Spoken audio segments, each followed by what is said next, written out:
What's up, marketing maniacs, and welcome back to another episode of From Startup to Wunderbrand, your ultimate BFF in the wide world of digital marketing. Join me, your host, Nicholas Kuhne, spilling the beans on the juiciest trends and hottest tips to up your marketing game.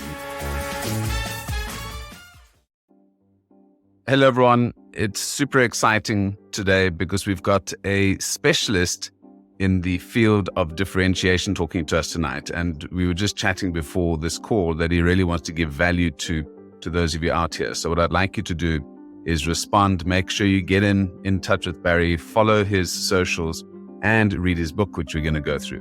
So I'm going to give a quick overview about Barry. Barry's a 2-time Ernst & Young Entrepreneur of the Year, which is quite a big thing for those of you who know Ernst & Young, a celebrated author, speaker, and brand strategist with a core emphasis on differentiation. And as I was saying, I was at a conference yesterday and we were talking about the importance of differentiation.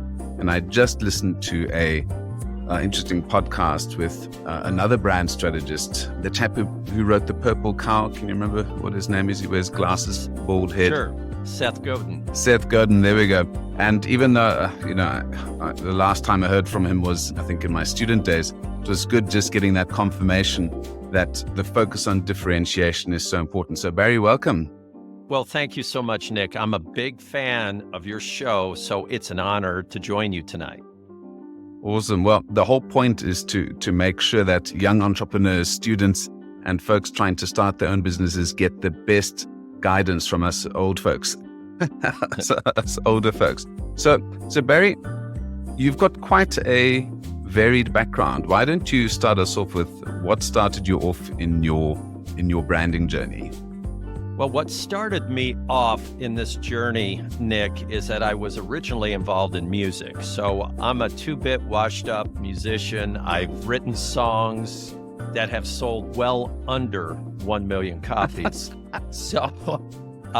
But what it did is it really got me prepared for a few things that may help some of your listeners. And that is, how do you work with people? How do you find what they do best and magnify that, understanding that they're not perfect in every way. And of course, none of us are either. So I started off, I wrote a lot of songs. I was in bands. We were on a American Bandstand. We had videos out there on VH1 and MTV. And at one point I thought, I want to really focus on one thing, and that is being creative. I want to create.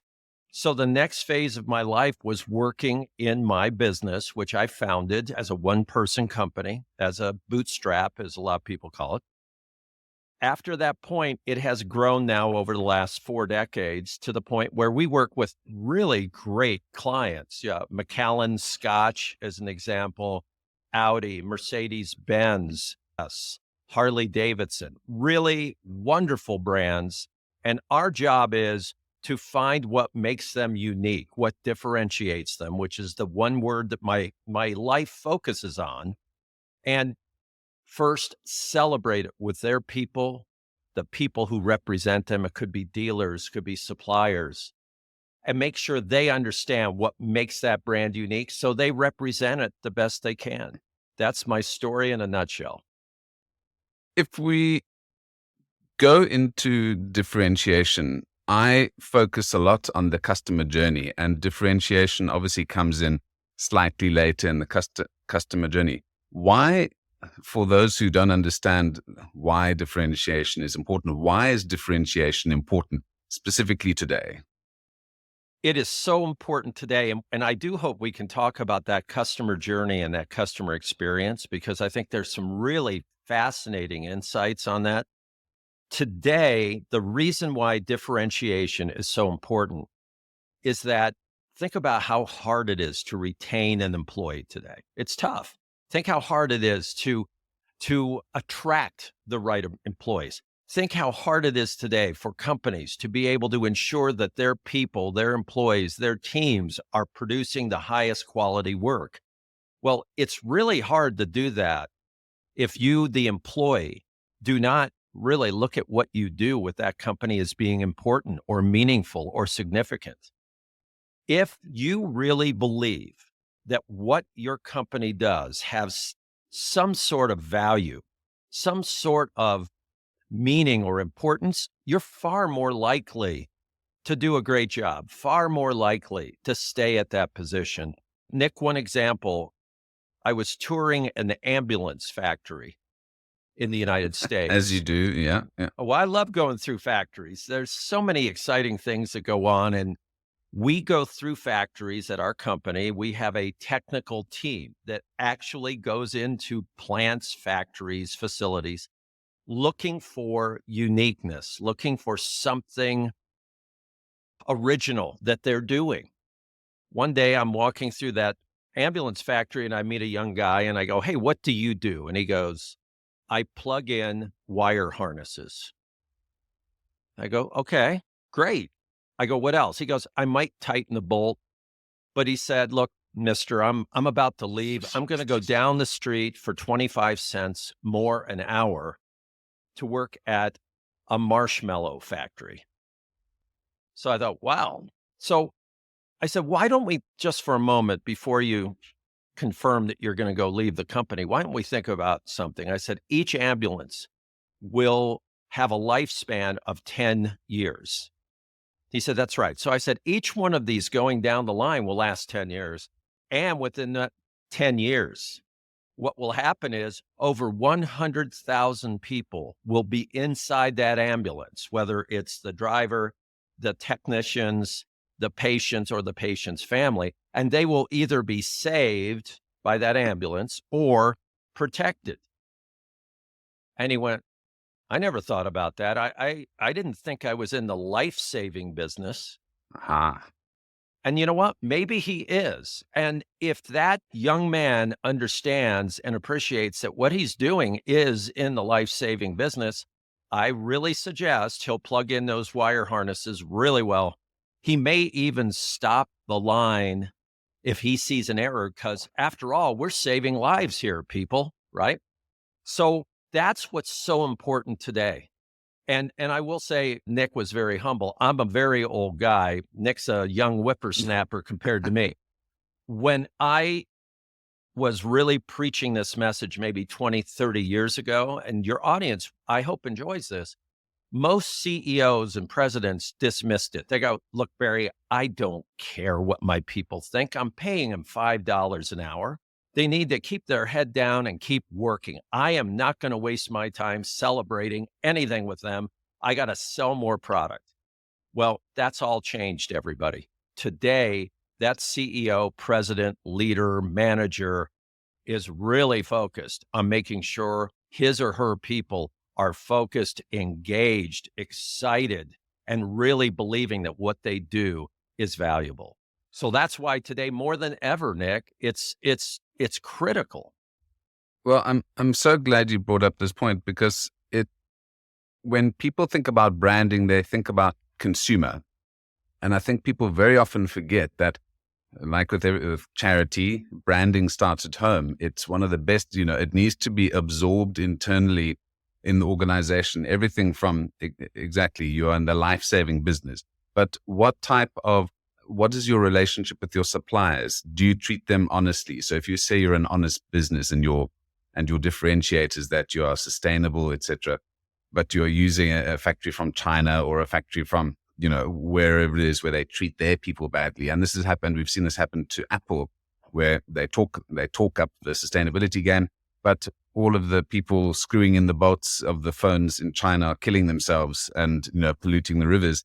There's a disconnect, and people are not stupid. They can see that. So this differentiation is not just customer facing. It goes all the way throughout the organization, even into how do you pay your suppliers? Do you pay them on time? If you say you're a kind, if you're Ben and Jerry's and you're all rainbows and unicorns, but you don't pay your suppliers and they go bankrupt, you're a bad company, and people will see that. So I totally get your point there. I love it. I love that comment that it's like charity begins at home. It is the way you have to look at your brand. Too many people, Nick, you live this life. Too many people think, leaders, let's say, "Oh, we need a new brand." And what they're saying is, "Oh, let's get a new logo and a clever little slogan." Okay, that is not what your brand is. And the Yeah. other thing to really share, and Nick, I know you you believe in this because I've heard your broadcasts. I know this. It is critical that your brand is discovered. You discover what your brand is. So somebody that walks into a company and says, "Hey, I'm going to create a brand for you and you're going to do this, this, or that," that's not sustainable. You cannot be something you are not as a business. So what you need to do is identify those 2, 3, 4 differentiators, those uniquenesses that nobody else has. Doesn't mean they're superior. It just means you're a little different. And then you promote it, you celebrate it. That's what your brand is. And then, oh, by the way, if you need a new logo, great. If you need a slogan, great. But as you said, the big picture is all of us have to understand what we're doing and why it is significant. I'm going to throw a word at you, and I want you to give me your feedback on it with regards to differentiation, and that is consistency. If you're not consistent, forget it. If you're coming up with different color logos and you're playing around with your slogan, you don't have a brand that has any value to it. We worked with a very large steel company. We did what we call a brand re-engineering process, which is our own proprietary process. And one of the things we learned was that their logo over the years had been changed dozens and dozens and dozens of times by themselves, their internal departments, to the point where sometimes it was yellow, sometimes it was red, sometimes it was different shades of yellow or red, sometimes it was a different font. And we walked into their conference room and we suggested politely but firmly, you have to commit to this one logo. And the CEO, and I think your students that are listening here would love this, the CEO said, "You know what? I love this because now we will not be fighting over what shade of yellow our logo is." Consistency is critical. So if we go down the consistency road as well, I think if we take the colors, that's exactly right, and I've seen that in lots of organizations. But people sometimes get bored with messages they put out, right? So they say the same thing over and they say, "Well, I'm getting a bit bored. I'm getting a bit tired of this." How do you stop them from changing every 5 minutes? Because we talk about consistency, and even though we're very close to our brand, a customer is going to see our message once a year if we're lucky. We talked a little earlier about music, and I was a washed up musician. If your audience thinks about this, think of your favorite recording artist, and let's say she or he or they are coming to your town, and you go to the concert and you cannot wait to hear them play that one song you love, but they don't play it because they're tired of it. And you're going, "Wait a minute, why didn't they play that? That's their best song." Yeah. Well, they don't like that song. That's how people are with your brand. They want to see that consistency. If you're constantly changing it because you're bored, you forget that you're not the audience. Your customers are. Your customers are the audience. They want to know they can count on you and that you will deliver what you have said you will deliver. They don't want to be surprised. Exactly. And I might have to steal that example of the music. You're absolutely, that encapsulates it so beautifully. Now, let's get down to some brass tacks here. You are also an author. And why I love talking to authors is because they know their stuff. They've got chapters, they've got diagrams, they've obviously researched their work. Talk to me, before we go into the details of the book, talk to me about the process of creating this book. How was it for you to become a published author? And is this your first book or first of many? I've recorded and written a number of different books that were based on marketing that were very short. They were almost, you could call them parable types, not terrible, but parable books. This book is approximately 200 pages. It will be distributed by Simon and Schuster worldwide. I am a creative type. So for me, writing and creating comes very easily. And I literally do not have writer's block, which is great. There are a lot of people have writer's block and they go, I don't know what to do. My biggest advantage for me personally to share with the audience is I don't worry about perfection. So I don't believe in perfection. I don't think perfection exists, at least in humans, it doesn't exist. So I set out about a year and a half ago to writing a book about what I thought was important in branding, marketing, business today. Not about me. It's not the life and times of me at all. I'm not in much of the book. My customers and other people are, but I'm in it very seldom. And it's not one of those books where it's, oh, I came in and saved the day. It's the opposite. We talk about how brilliant some of these clients are and how wonderful and what great passion they have. So over time, I wrote this book one chapter at a time. I went easy on myself and said, look, don't try to make it perfect. Get out of your head what you're trying to communicate, what you want people to know, and allow it to live. And that's what I did. So over a period of 3 months, I wrote, in essence, a 150 to 200 page book. You go, wow, that's great. Okay. Then for the next 6 to 12 months, I rewrote that book. And then it was edited by a company and they went through it. And then we went through and edited it again. So it's like giving birth to a child, but it took 18 months. It's kind of like, okay, let's get this thing going. But it was a very pleasurable experience.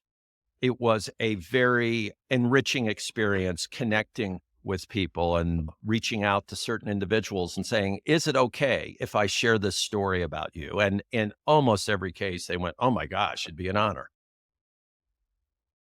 I think you're being a bit soft on yourself because you say you don't go for perfection, but I've dealt with publishers and the amount of red lines I've seen on anything that I've written is quite daunting. So I believe I can understand that 18 months of backwards and forwards, especially since you are not self-publishing, you're going through a very big name, Simon Schuster, which is obviously very well respected in publishing circles. So, I've spoken to quite a few folks who've got books on Amazon, which are self-published. Mm-hmm. So this is a different level where it's properly edited and obviously all the I's are dotted and the T's are crossed. Let's get into perhaps who should read this book and what is it that you want what do you want people to take out of this book? Because it must, I think it's probably got quite a broad audience, yeah? It has a broad audience. I believe that anybody serious in the world of advertising, marketing, branding would benefit from reading this book because it's an interesting combination of real life stories regarding branding where it either went wrong and then the client straightened it out, or where the client was doing something brilliant that needed to be identified. In addition to the fact that throughout the book, it's literally like a textbook running through, here are ways to get this done. Here are ways to do a jam session, as an example. We do a lot of creativity in my company. I outline our jam session process, which is more than just sitting around going, hey, what do you think? It's actually a process. So I believe that any person involved in a company leading more than one person can read this book and say, you know what, there's a few really good things in here. I do believe that the leader of a large corporation would benefit from it.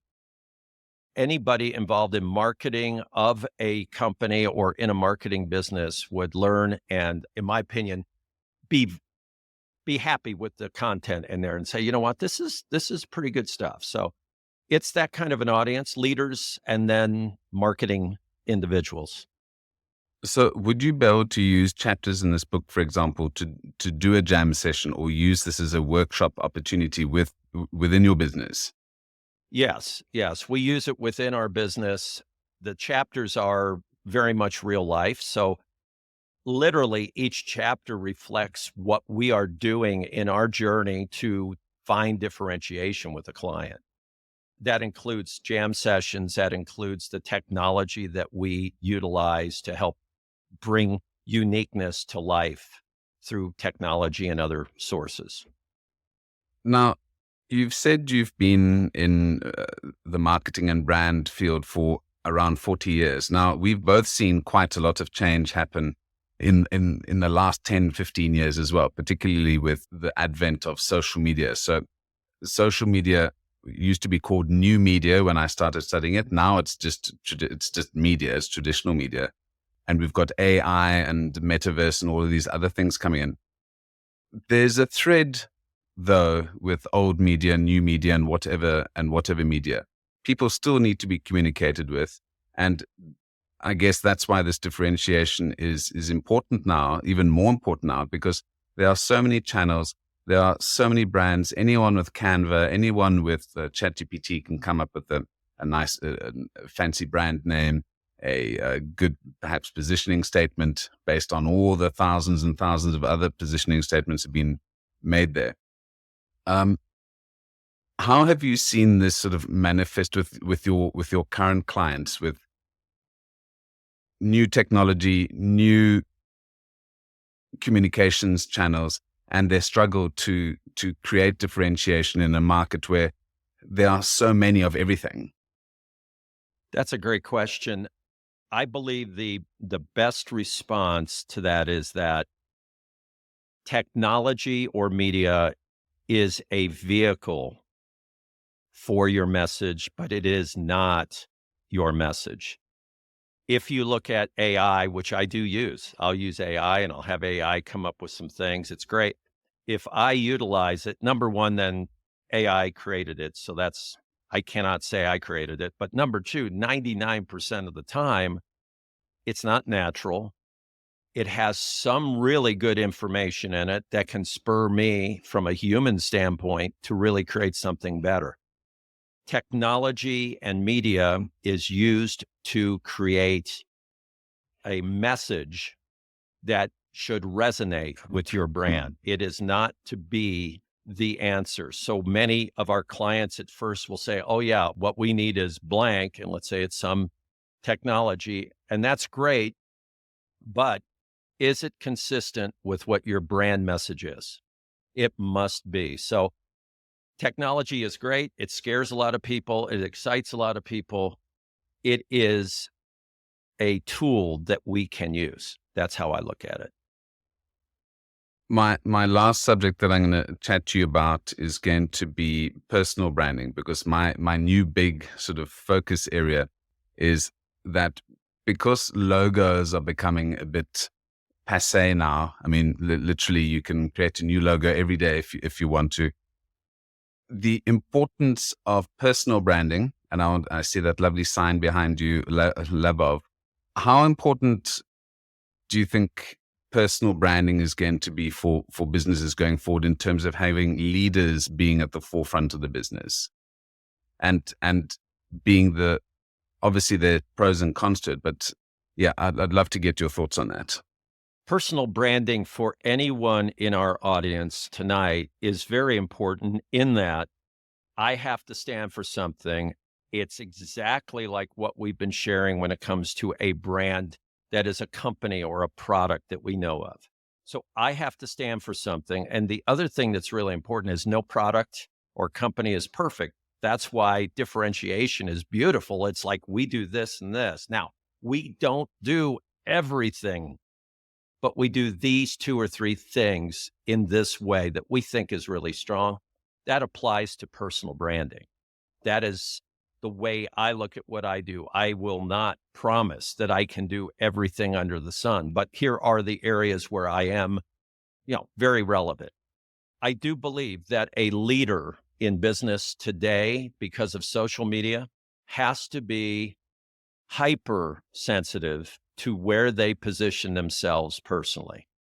They have to be very careful that if they start to walk into political territory, social territory, that they are making a statement that is not just a personal statement, but it is a statement that will be washed over that brand of theirs. And they have to make sure that doing that is brand. You mentioned Ben and Jerry's as an example. Your point is great. If there's a company that is exuding some wonderful, absolutely positive aspect of what they do, but yet if there is a founder or a leader who is going a completely different way, it is going to hurt the brand. So we as leaders, if we're looking at personal branding in that way, my approach is it better be positive and it better be genuine to the brand, because the only reason that leader is in the position she or he is in most of the time is because of that brand. And we've got to have that affiliation and allegiance to what that brand stands for. Yeah, so differentiation it's not just on the brand side, but it's on the leadership side, it's on personal branding side, it's on how you deal with employees. So it really does cascade through every aspect of a business. So again, I think that's a super important fact. And you spoke about politics then. I love bringing this up. I'm not American, so I can talk about this without as many issues as you folks.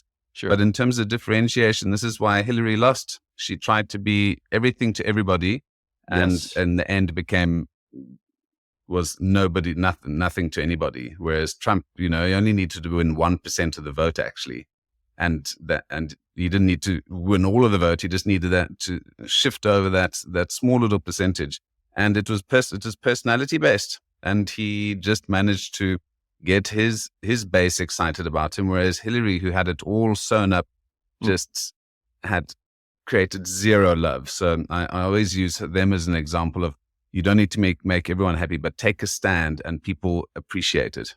Right. And one thing I do want to mention, because you often will talk about experience, and I mentioned a little earlier in this discussion, but just very basically, people, consumers, do not differentiate between the experience and the brand.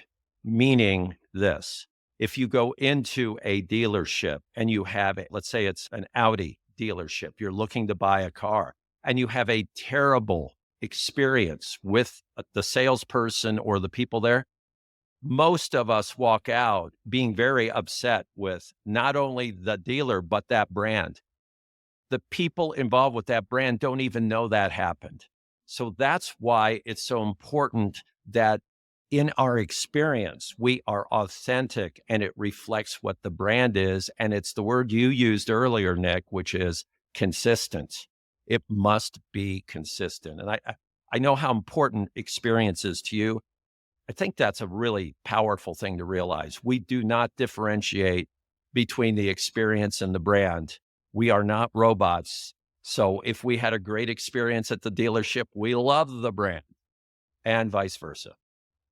Exactly. And that point is I think anyone listening will have had that kind of experience, but it's also very easy to turn that around if you've had a bad experience and the customer care and the business has a function of being able to turn those things around by following up. Why didn't you do this? And apologizing or putting in that extra effort. And who knows, that customer might actually become an ambassador versus somebody who never wants to set foot in your dealership again.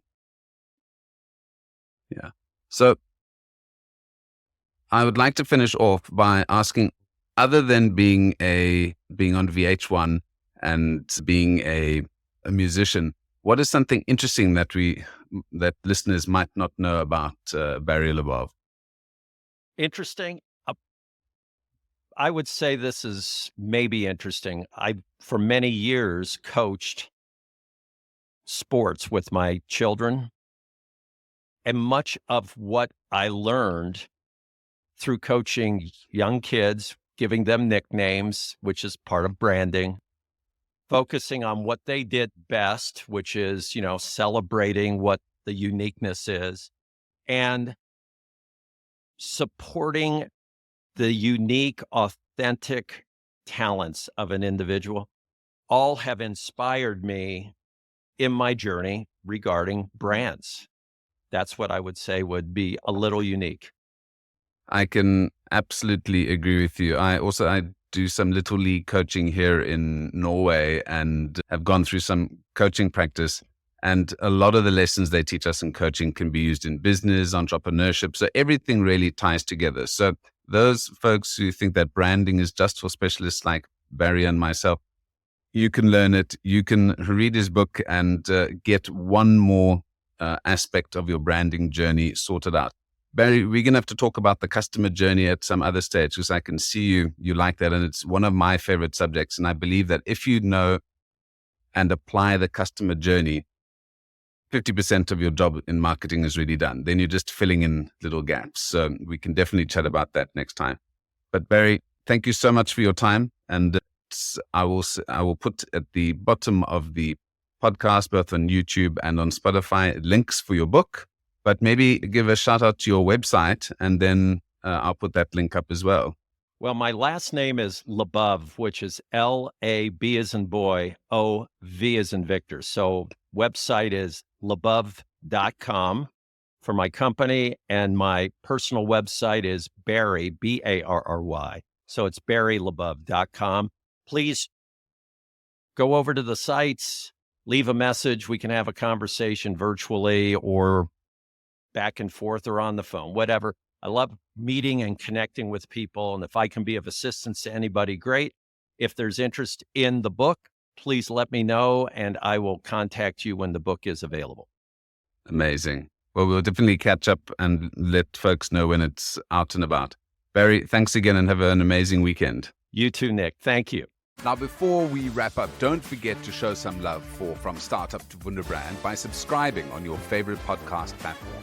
If you'd like to help us grow, tell your friends, share on social media, and leave us a review. For those of you who want to dive a little bit deeper into the topic, join me on Twitter at Nick Kuhne. Let's connect and chat about all things branding and digital. Until next time.